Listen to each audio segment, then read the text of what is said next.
Welcome to another episode of Prevailing Through Pain, where we have extraordinary women who tell their stories. And today we have the phenomenal Dr. Levetta Levels. Thank you, Dr. Levels, for being with us. Thank you for inviting me.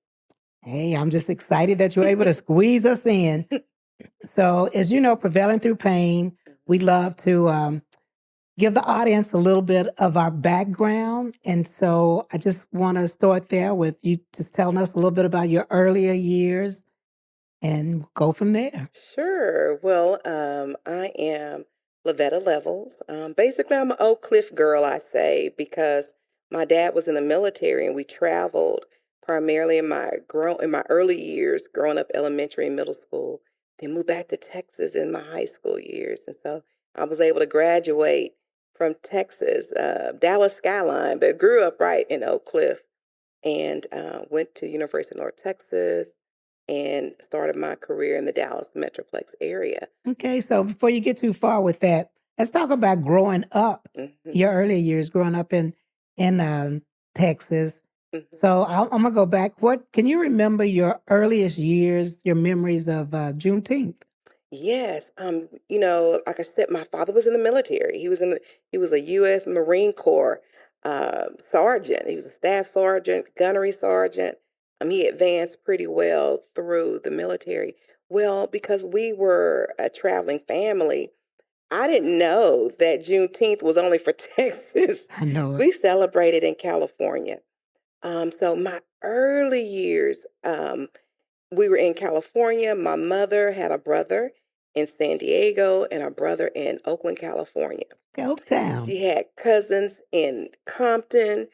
And so the family would kind of converge to us because we lived in Orange County. Okay. We were like in the middle of all the family and the cousins, and we celebrated Juneteenth every year. I didn't understand that it was only a Texas thing because my parents, both being Texans, my dad from Terrell, Texas, and my mom from Hillsboro, we celebrated Juneteenth. And so I always knew what it meant. I knew that it was the message that we were free. But I didn't understand that the entire nation wasn't celebrating with us. And so it was a huge deal for us because my dad had been in the military. He had a lot of military friends that were from Texas. And so everyone would come over. It was like a 4th of July celebration. Some some some years we were at the park, some years we were at someone's home, but it was absolutely every year a day of celebration, celebrating our freedom. Yeah. And again, I didn't understand as a child that it was just for Texas and that it wasn't a national celebration because we celebrated like it was. Yeah. It's funny because I have a cousin that I always say Juneteenth whenever I'm saying, did you know that such and such happened? And she was like, yeah, Juneteenth, which her way was saying, Karen, everybody knows that but you. And so I just thought that was a saying, Juneteenth. I didn't realize that there was actually a meaning behind Juneteenth because I'm from Oklahoma. Okay. And so I was just saying earlier, probably I was 40 Oh, wow. before I knew what Wow. what Yes. Juneteenth really, what Right. really meant. Mhm. And I was like, well, how would they not know? How would they not know that that they're free? But Mhm. that was a long time ago, and Mhm. I just love the meaning behind it. I was on a panel. Well, actually, I was asking Miss Opalee Mhm. questions Juneteenth of this year Mhm. about Juneteenth because all that she did to make it a national holiday, Yes. and where people had been celebrating it for years, but didn't really know what they were celebrating. So I was really Mhm. excited that you actually knew as a Yes, young I person did. what. And again, it was just a given. It was never a question. I just didn't understand why I didn't. No one else knew. And I remember when we moved back to Texas in my high school years to see Juneteenth celebrated here was amazing. I had a good friend. Her family's from Mexier, which if you're not from Texas, it's Mhm. Mexia. It's not Oh, Mexia, but it's Mexier, Texas, and they have a probably one of the largest Juneteenth celebrations in Texas. And so I had never seen anything like that. They celebrate at the lake in Mexier, and people come from all over the country just to celebrate, people that are from that area. And it is amazing to see all the families. It's really a family reunion. And again, that's one of the largest Juneteenth celebrations I've seen. I Wow. see now Dallas and Fort Worth through the years has Mhm. really made some very conscientious decisions to celebrate Juneteenth more intentionally Mhm. than what it has been in the past. In the past, it was more of a Black community celebration, but now you see the cities are celebrating Juneteenth. I know, You right? see the city of Dallas, Cedar Hill, Duncanville, DeSoto, all the cities are now celebrating Juneteenth. That didn't happen when I was in high school. It was more of Mhm. a Black community, Mhm. maybe a church event, just families leading it. But now it's more community. The cities are leading it, statewide celebration. So it's amazing to see how far it's come. I was in Italy last year during Juneteenth, Hmm. and I was staying in the little town I was staying with. I was staying with the mayor and his wife. Hmm. And so because Juneteenth came and I told him what Juneteenth was about. And so there was an event. He stopped everything and wanted everybody to know that Juneteenth and what it was about Hmm. and African Americans and la da Oh, da. nice. Yeah, it was an honor. So where you said, spread it, when you know it, we're gonna spread it everywhere we go. What There you Juneteenth go. actually stands for. There we go. That's how we get it spread. So, what was your favorite place as a child that you can remember living in as you all traveled? Yes. Okay. I love California. There's no other place like California, primarily because you have the ocean and the mountain. And so if you have not ever lived close to the ocean, you can't appreciate listening to the ocean as it comes in and at night as it goes out. That is an amazing sound. And that was very calming, very peaceful. Driving up and down Pacific Coast Highway, Mhm. PCH 1, 101.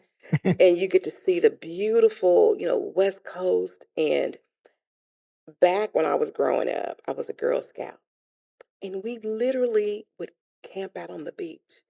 We'd have our little pop-up tents, and we would camp on the beach. You can't do that anymore now. But back in those years, you could just go out and sleep on the beach, Mhm. and it was okay, and it was acceptable. Now they have designated areas, and some areas have even been limited even more. But I love the fact that life that you have, the access to nature, the Mhm. appreciation of nature. Nature is very different, and because you've traveled. As you travel the world, you see how the different landscapes. And living in Texas is so flat and so dry. Whereas in California, there's nothing like that ocean. There is nothing like the Pacific Ocean. There's nothing like the mountains. We would go to Big Bear and we would camp out in Big Bear, and Mhm. it snowed. So you had snow up in the mountains. Yeah. You got the beautiful ocean right there, the beautiful sunsets, the beautiful vegetation. Oh, I love the plants. So I love a lot about California. Just can't afford it, but I enjoyed living there. I really It's did. funny you said that because I had dual residency between Texas and California, the Bay Area, Mhm. for 10 years. Mhm. And I worked in Southern Cal during some of that time. So I used to tell people I had the best of both worlds because I Nice. lived in the Bay Area and then working in Southern Cal. And I agree, the cost of living, so I tell my friends and some of my family members that are still there, just keep my bedrooms, if they're different houses. So Mm. when I want to come home, I'm coming home. Oh, that's nice. Yeah. That's nice. That's nice. There's nothing like Laguna Niguel is probably one of my favorites locations, not too far from Malibu. It's a beautiful, beautiful location. So yeah, I love California, but Texas is home. There's nothing like Texas as well. I would never trade my Texas roots Yeah. and living here. This is a good life that we have here.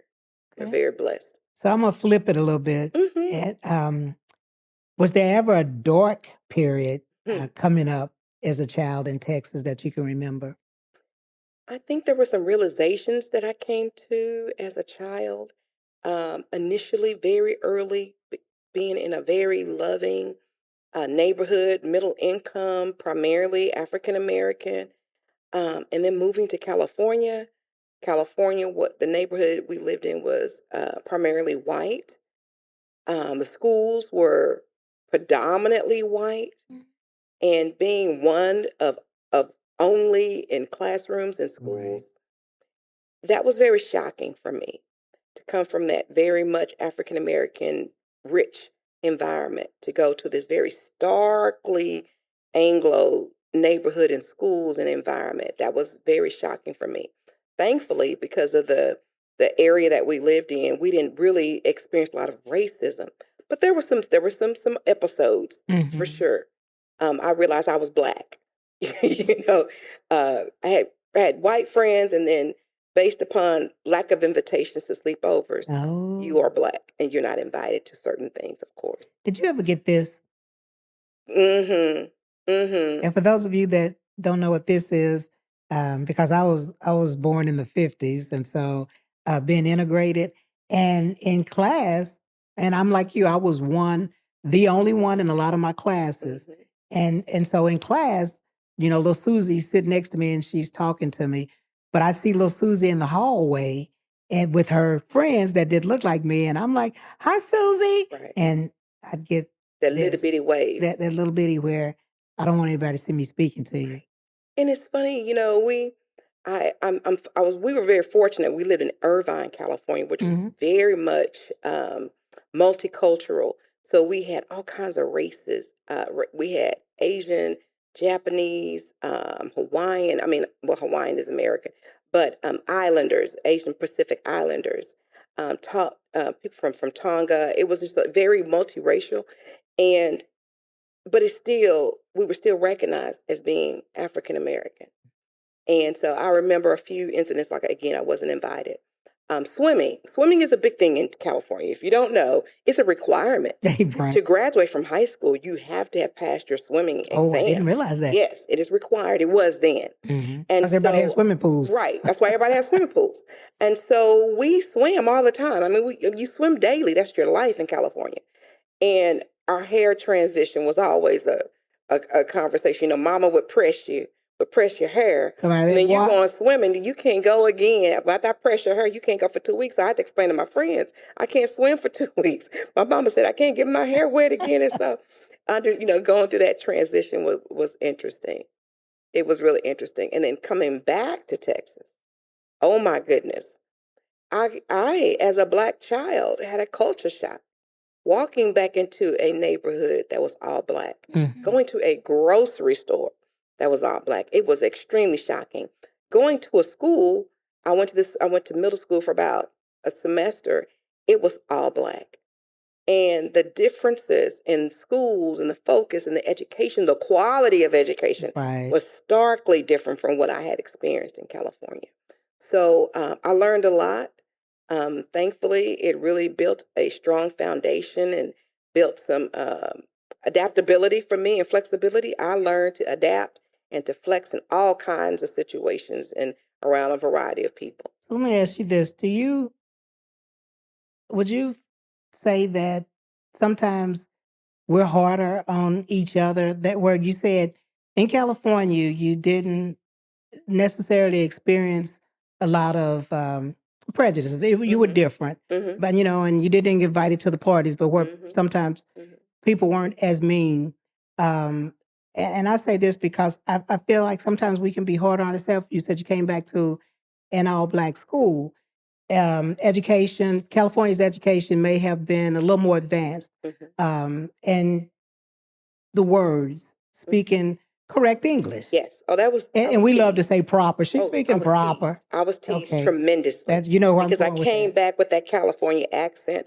I came back with that studious ethic of always studying and making all A's, and that wasn't the thing for a lot of kids. It was very hard sometimes because I was the new girl, but some people knew us because we lived here, some years ago. We had family members here and friends, so some people knew us, but it was like, oh, so you think you're better than everyone? Yeah. You speak proper English, just because you've traveled. So I did have a lot of those perspectives, placed upon me, and it was very hard. The teachers loved me because I was very compliant, very willing to do my work. The teachers loved me. Some of the students didn't. So I had to figure out, where am I going to fit in? Mm-hmm. And so, which group am I going to fit in? Am I going to be with the athletes? Am I going to be with the A students, with the band students, with the popular students? And so I ended up just being friends with everyone. Well, that's good, because I know that can be a lot of pressure on a person. So you figured out real quick. Figured out I'm real just going, quick. like you say, adaptability. You Yes. have to learn to, That's one to thing adapt to whatever environment. about being in the military. You learn that. You learn how to get into a school or in an environment, and you learn how to just fit in. And that's what I did. And it worked for me. I didn't have, I saw the fights. I saw the aggression, and I saw a lot of things, but thankfully, because of my personality, my flexibility, it just didn't lend me to be in those arenas. Right. Mm-hmm. And, and I think so many times we miss out as human beings when our circles look just like us, instead of embracing uh, what our differences are, whether Mm-hmm. it's someone speaks a different language, or someone speaks differently than you do, or someone has been somewhere that you haven't. Mm-hmm. Instead of us focusing on that person must feel that they are better than us, Mm-hmm. that we if it's something that is interesting to us about that person, because a lot of times it is, because they Mm-hmm. wouldn't even be focusing on you if it wasn't something that was drawing, Right. their attention, Mm-hmm. your attention to them, or whatever it is. Mm-hmm. And so I just that's always my prayer for people: get out of the comfort zones that you're in, and meet someone that doesn't think just like you think or look just like you look. That is so true. Yeah, because we shortchange ourselves so Yes, many we do. times. So let's talk about those college years. Mm-hmm. Mm-hmm. Wow. So I attended the University of North Texas in Denton. It was North Texas State University back in those days. And so I and I had a very successful academic career at Skyline High School. Did very well, very socially engaged, as people would say. And that followed me over to college. Was not as focused in college. I would tell the truth. I was not focused in college. I went to University of North Texas again, and I pledged into a sorority, Delta Sigma Theta Sorority Incorporated, and became very active in my sorority, and was not very active in my studying. And so, but we were less than 10%, the African American population, student population in those years. We were less than 10%. So we created our own little HBCU. Okay. We all knew each other. We went to church on Sundays together. We would go over to what they would call the black side of town, across the railroad track, to go to Mhm. church on Sundays. We'd go to Wide's cafeteria after church and eat. So we had our own little community within a community. While it was a predominantly white institution, um, we created our own historically black college amongst each other. And those are some very close relationships and ties that I still maintain to this day. But my college years were very good. Again, not academically, but socially. But I did graduate. And I did go back and complete a master's degree as well from the University of North Texas. Okay. So I know that you were married at some point in your life. So was that after college, during college? It was actually after college. I met my husband when I was working on my master's degree. I went into education, I was teaching, and he and I met, and I was completing my master's degree.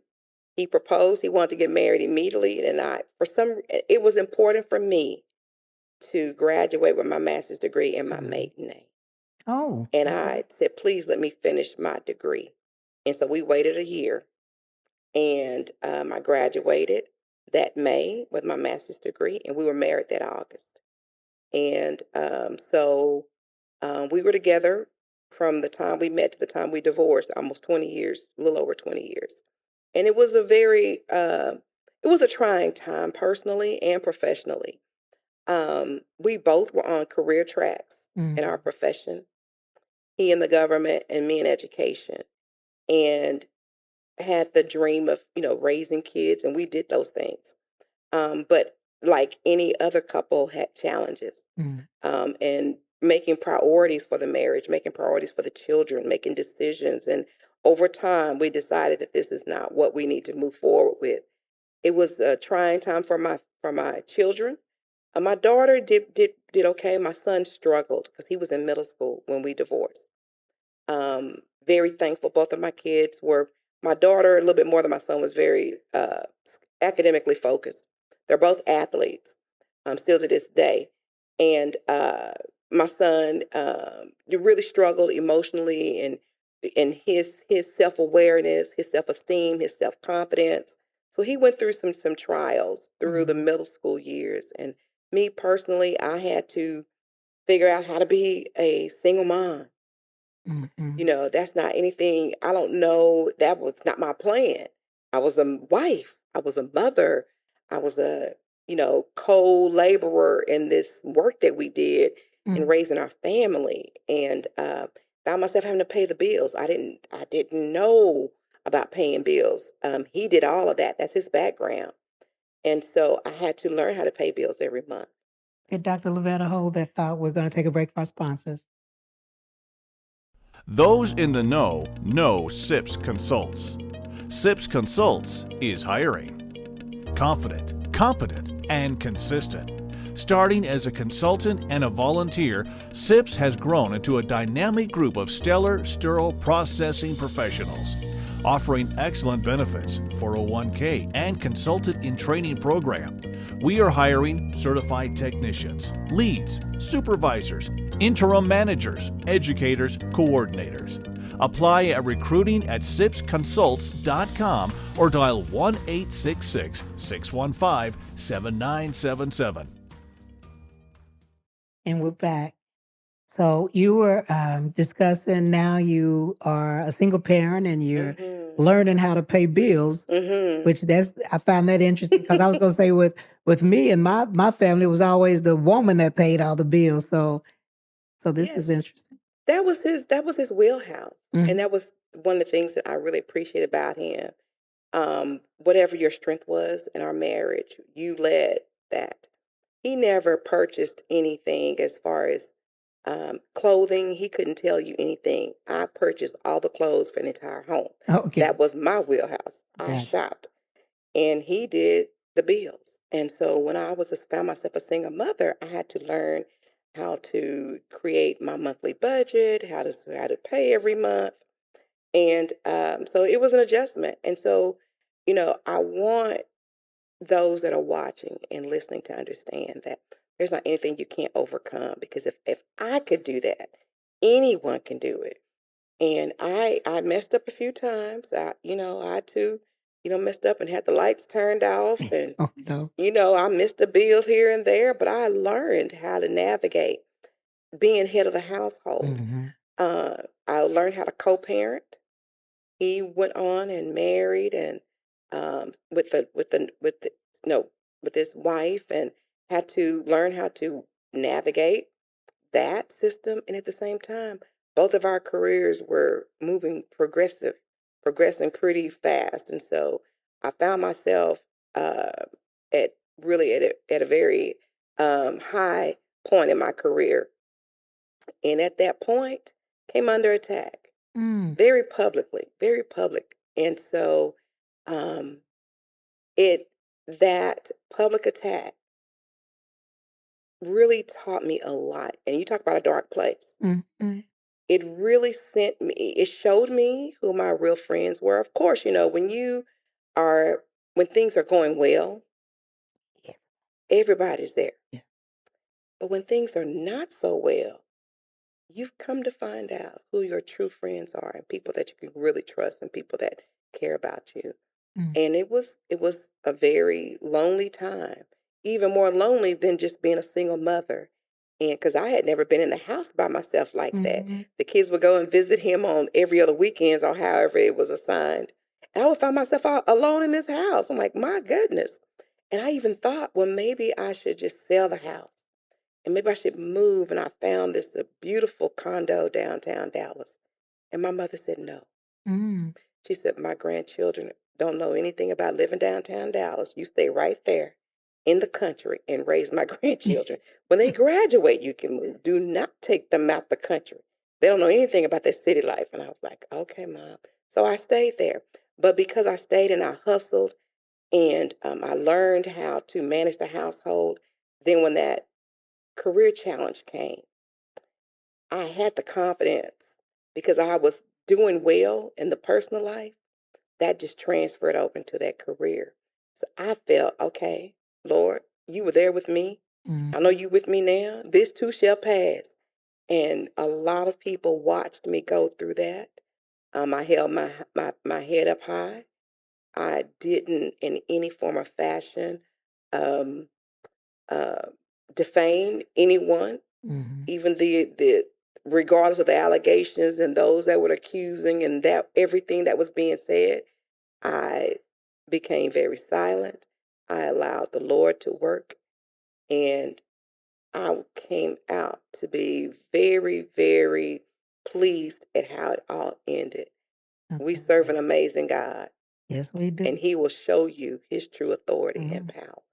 You know, my grandma used to say, God allows things to happen sometimes to let us um, lean on Him.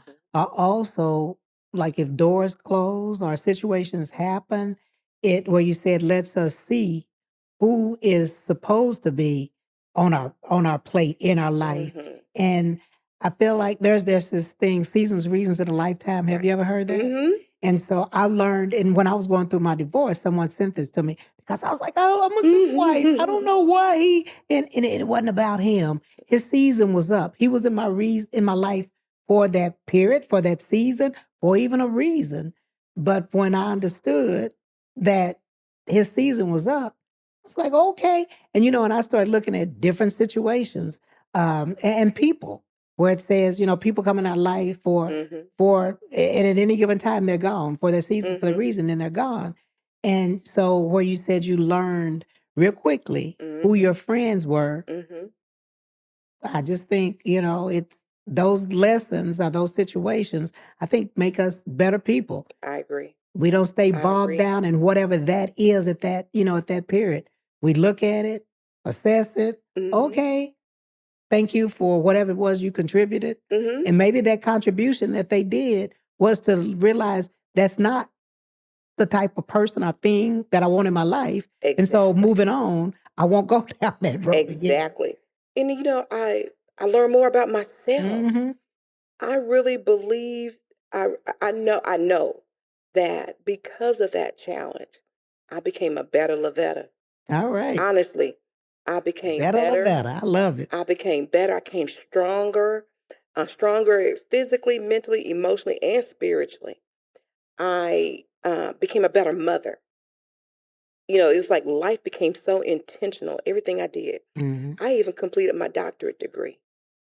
Going through all of that, I completed my doctorate degree at this age, Wow. Lord. And I didn't allow my age or anything to discourage me. I said, "No, we're going to get this done. You started it, you're going to get this done. You're going to focus and you're going to finish." So through all of that, I became so much better, so much wiser, so much stronger. But also, I stepped out the box. I have really, as you said, traveled. I've traveled to places I never thought I would ever go to. I've exposed myself to cultures and people. Hmm. Um, I'm now working in a third career now that I did not ever expect. But because I allow God to lead me and to guide me, and to take some chances and to step out on faith and to try new experiences. I have had a great third career and I absolutely love it. And it's all aligned with my purpose.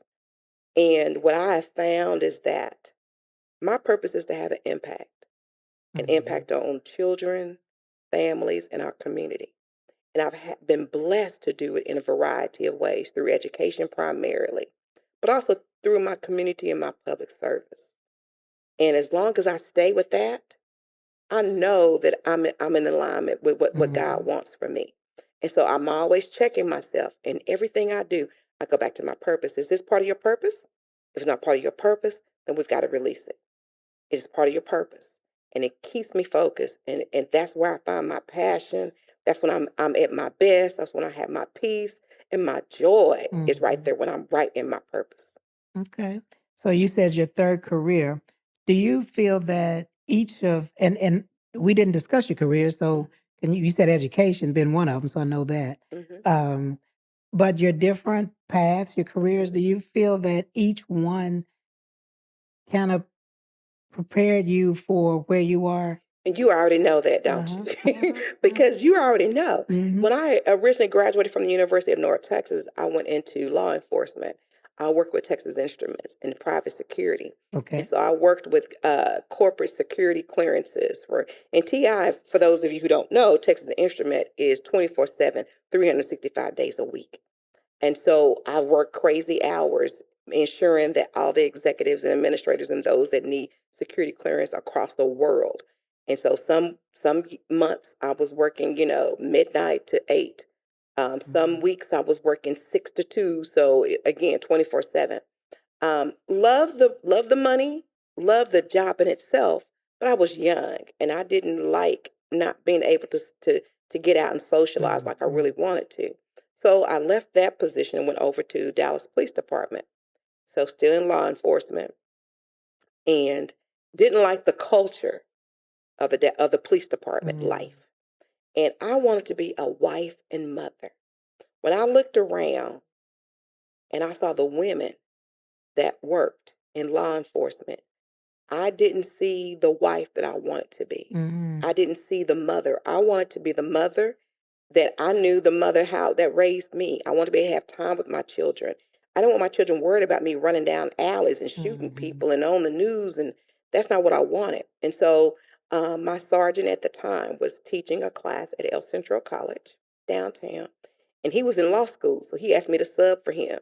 So that's how I got into teaching. I started subbing for him, Wow. and I found I loved it, and I found it was serving my purpose. At the time, I wasn't able to verbalize that, Mhm. but I knew it was, well, I was passionate about what I was doing. And then I completed my certification. I did K-12, and I started off as a teacher. I was a teacher, instructional coordinator, assistant principal, principal, executive director, specialist, assistant superintendent, and superintendent. Wow. And so I did 30 years in K-12. Now in higher education. So this is my completing my fourth year in higher education, and I absolutely love what I'm doing. Yeah, that's I so still cool. teach. I'm still able to teach, so I teach through University of North Texas in Dallas, Mhm. and Texas A&M Commerce. Uh, but still, that my love of impacting communities and the public, and students and families, I'm still able to do that, and so that aligns with my purpose. That's amazing. I think for me, I look at when I asked you about those steps with different jobs, career paths, because a lot of times I'll hear person saying, "Well, this is not what I want to do. I didn't sign up for da da da da da." Da." Hmm. But if we just pay attention, because our lives are already written out. It's just how do we want to? Do we want to do it God's path, Mm. or do we want to do it our path? We do it our path. Sometimes we go up, down, and all around, but those dots usually line up. We went through whatever that experience was to get us prepared for whatever the next, journey is that we're going to enter into. If we just pay attention, it all lines up. You're so right, because my law enforcement background, I was my title was arrest and review specialist, and so my role was to review the police reports. Once the police officers completed their police report, I reviewed it to ensure that they had the right charge. So making sure that you didn't charge someone with a felony one if it's a felony three, or Mhm. if it wasn't a misdemeanor instead of a felony, and make sure the civil rights were not violated. So that was my job. So when I went into education and going through teaching, became an assistant principal, I had a very good understanding of the law and, working with those Mhm. teenagers and everything. When I went into central office, my job was over the discipline for the district, and that's what I did for 15 years. So I work with discipline. I work with the code of conduct for the school district. I work with the board in developing those policies, making sure that they were aligned as well. I work with attendants, so that law enforcement background. And I also coordinated the school security, the school resource officers, and the counselors. So all that law enforcement background, like you said, those are just those little dots from the very beginning that were lining up. And in my current position, I do the same thing basically. I am a conduct officer. And in this position, I get to render decisions based upon violations of the code of conduct. And so if there's a fight, they're in possession of marijuana, whatever their violation is, I have an opportunity to investigate and provide a decision with those students. And because I come from a K-12 background, I understand what's appropriate behavior. I also get to be a mom, and I have conversations with students. I said, you know what? I don't think you really thought this through. And I get to be an advocate for our children to make sure that decisions are not so consequential that they can't go on to a college, that they can't have a life, that we're not going to just close the book on the student because they made a bad decision. Right. They're 18 years old, they're 21. We were all those ages, and we made some very bad decisions probably during those years. And by the grace of God, somebody gave them grace. And I do believe that I'm in this position to allow grace and to be a true advocate for a lot of our children. That's beautiful. Speaking of children, so the last you said for your son, at the point of the divorce that he was going through a difficult period. So what is he doing today? Oh, wow. You know, I used to tell people I was born to raise my son. You know how all of a sudden you have that epiphany? I had an epiphany one day. I do believe that I was born to raise my son. I'm his mother, and he is my son. He is doing very well. I'm very thrilled. He went to You see, as college. I sat here, it was He like, went to college and said, "Nope, I'm not going to college. Don't even send me back because I'm not going to go to class." And I said, "You know what? I can't make you go. And if you're that adamant about not going, then guess what? We're not going to keep sending you to school." He is a specialist. He's a chemical lab specialist. He works for Ecolab. oh yeah. Ecolab is one of the premier sanitary distributors in the world. And he's a lab specialist. He goes out and services restaurants and any of their accounts. Doing extremely well. He married his elementary, middle school, and high school sweetheart. They've been together since elementary. Oh wow. They have 3 children. And I have a 4-year-old, a 1-year-old, and a 1-month-old granddaughter. I have 3 granddaughters. And I get to keep my little 1-month-old Friday night. It's her first night away from home is with me. So I'm excited. They are doing remarkably well. I'm so proud of him, of the father that he is. He was sharing with me about parental leave. He's been on parental leave with his wife and the baby. And so he was just telling me the joys of being at home with his wife and the baby, and with the other 2, making sure that they are reaching their marks and their accomplishments, making sure that they're sleeping in their beds at night, and got one of them potty training now. So just being a father and being a husband, and he continues to make me proud. So I'm very thrilled about it. Good. I'm so happy to hear that. Mm-hmm. Because we know sometimes that, especially those boys that I started out with having a father in the house and that father not being there. But it sounds as though, like you said, the co-parenting that he still had both his parents, just 2 different addresses. So Right. And that's something, to see both of my children are married. that's beautiful. And that even though we went through a divorce, they still understand the importance of marriage. They understand the importance of love and having a significant other and raising a family. So it is truly a blessing. Okay, I'm so happy to hear that the children are doing well. I'm so happy to hear that children have you in their lives to help them. I'm saying other people's children that you said look at you as a parent, as that role model, as that guidance. And so thank you for what you do for our community, for our children, and thanks for being on the show. Is there something that you would like to leave with the audience? Well, I want to thank you first for this invitation to be able to sit on this platform and to share about my challenges and how I have been able to reach some of my accomplishments. I think that what I want to share is that anything is possible. Don't stop dreaming. I don't care if you're 50, 60, 70. If you can dream it, you can do it. And so I want to just continue to put that out there. Those 20-year-olds who didn't go to college, or if you did go to college, you're struggling trying to find a job, don't stop dreaming. It can happen for you. Put the work in and it will happen for you. Don't stop dreaming. You're 30 years old, you're stuck in a career, you're stuck in a marriage. Don't stop dreaming. Don't stop Get the dreaming. help that you need. Don't stop dreaming. Whatever that your heart desires, it is absolutely available for you. Don't stop dreaming.